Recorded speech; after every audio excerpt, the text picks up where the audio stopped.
Hey ho Pop Gengs,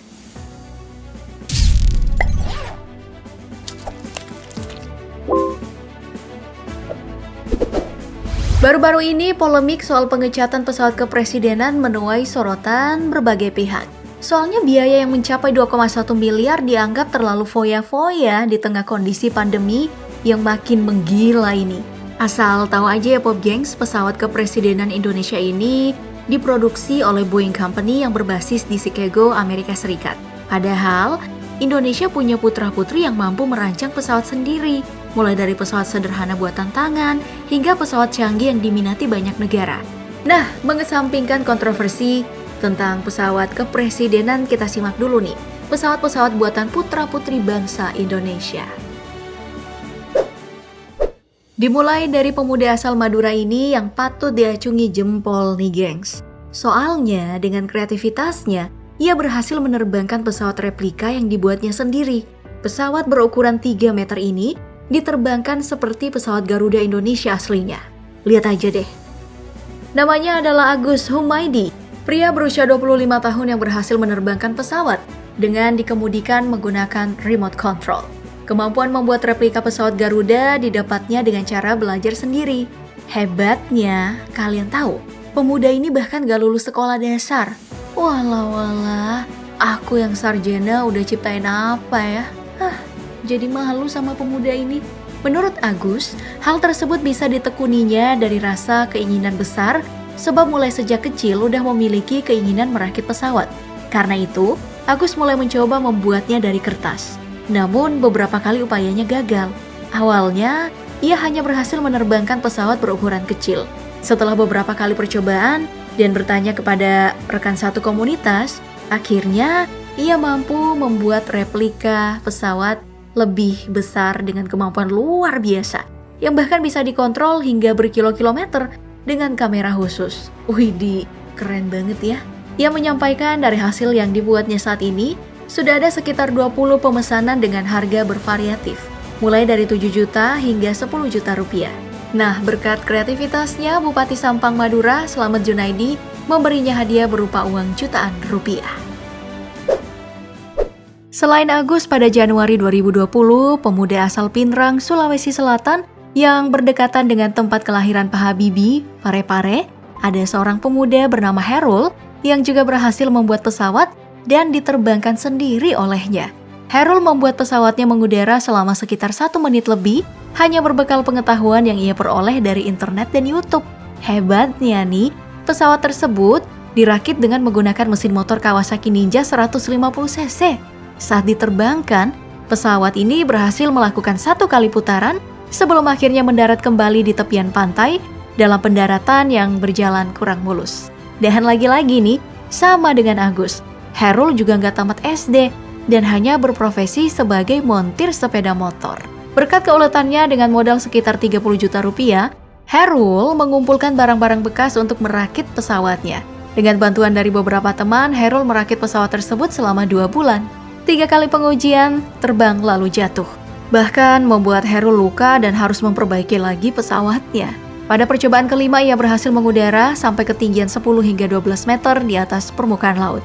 Meskipun, seperti yang sudah dijelaskan tadi, pendaratannya tidak berjalan mulus. Kini Herul dan tim pendamping pesawat Herul dari Fakultas Teknik Universitas Hasanuddin telah merampungkan pengerjaan prototipe pesawat dan sudah sesuai standar dan regulasi yang ada. Membahas tentang pesawat, siapa sih yang gak kenal dengan almarhum B.J. Habibie, sosok yang juga menginspirasi Agus dan Herul dalam menciptakan pesawat. Beliau dikenal sebagai ilmuwan kelas dunia dan bapak teknologi Indonesia, terutama dunia penerbangan.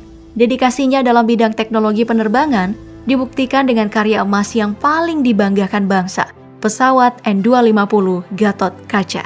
Pada 10 Agustus 1995, N250 Gatot Kaca yang dibuat Habibie bersama Industri Pesawat Terbang Nusantara atau IPTN yang kini berganti nama menjadi PT Dirgantara, pertama kali terbang selama 55 menit di langit Nusantara. Jangan bilang ini pesawat kaleng-kaleng ya.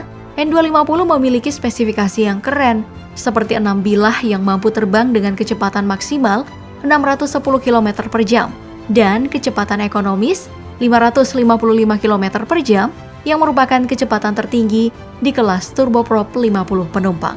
Namun sayangnya, 3 tahun setelah terbang perdana, tepatnya di tahun 1998, proyek N250 dihentikan karena krisis moneter. Karena untuk sampai ke tahap produksi, dibutuhkan dana 650 juta dolar atau sekitar 9 triliun rupiah. Dan akhirnya pesawat karya anak bangsa ini dihanggarkan dan tidak pernah dinyalakan sejak tahun 1998.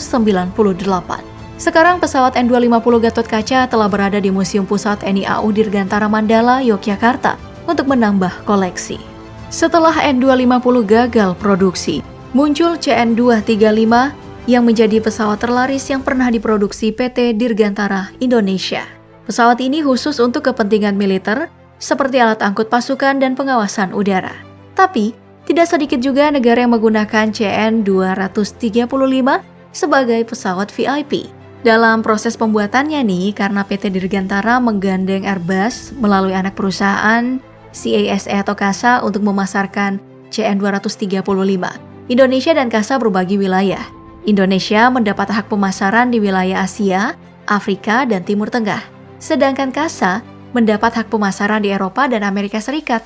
Bicara tentang tipe pesawat CN235 ya, untuk CN235 buatan PT Dirgantara aja, terdiri dari CN235-10 yang merupakan versi produksi awal, CN235-110, CN235-220, CN235 MPA, dan CN235.X itu belum tipe yang dibuat oleh KASA. Nah, hal yang membuat pesawat CN235 banyak diminati oleh negara tetangga sampai beda benua, ya karena harganya yang relatif kompetitif, yakni 354 miliar rupiah.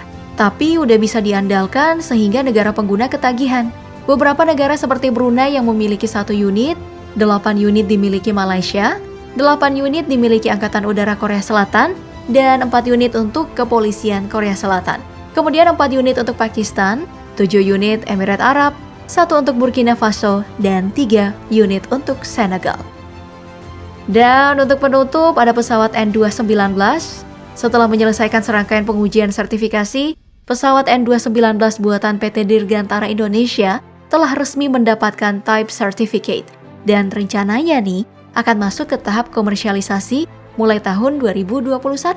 Gagasan pembuatan N219 ini sebenarnya udah ada sejak tahun 2006, namun proses perancangan baru dilakukan di tahun 2007.